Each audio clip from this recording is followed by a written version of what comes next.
We would have to believe what the Varn told us. We would have to trust the Varn to see for us and speak for us and not deceive us as we went across the galaxy. And then, in the end, Terrans would no longer be needed except as a subject race. They would be enslaved. We would have laid the groundwork for an empire, the Varn Empire. There was a silence in which his words hung like something cold and invisible between them.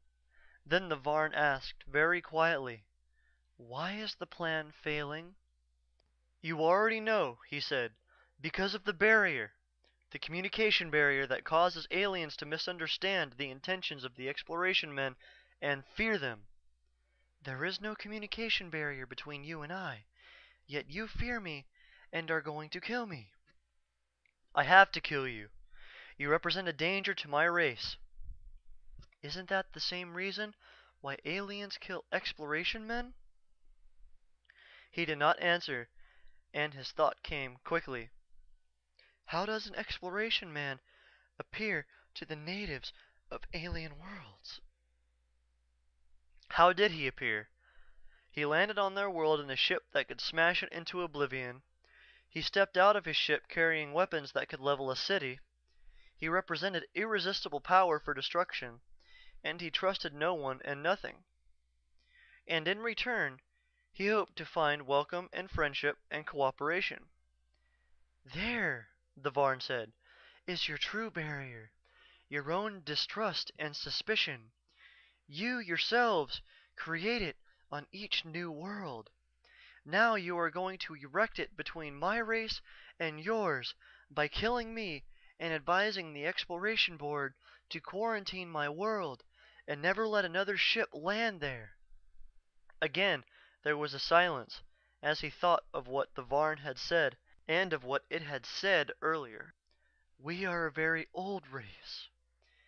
There was wisdom in the Varn's analysis of the cause of the plan's failure, and with the Varn to vanquish the communication stalemate, the new approach could be tried.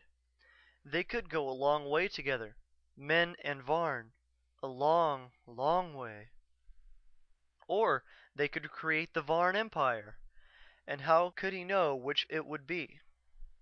How could anyone know, except the telepathic Varn?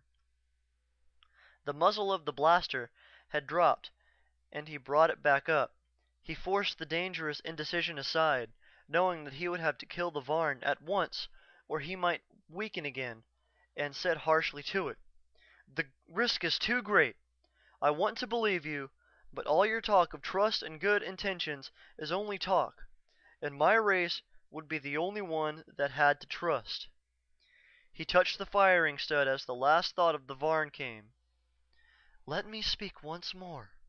He waited, the firing stud cold and metallic under his finger. "You are wrong. We have already set the example of faith in you by asking to go with you.